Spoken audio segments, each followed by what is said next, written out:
burada. Siz hiç böyle Türkçe şarkı duydunuz mu? Anneciğim tamam sakin.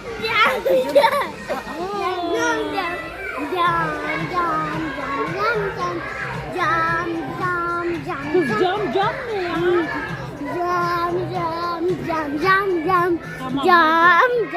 Tamam evladım sakin ol. Hadi kapatıyorum. Hayır. Hayır. Bana ver. Bomba. Kapanma sakın. Şöyle şuraya. Pam pam pam pam. Pam pam. Pam pam. Cam.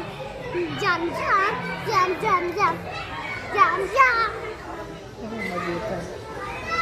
Görüşürüz arkadaşlar.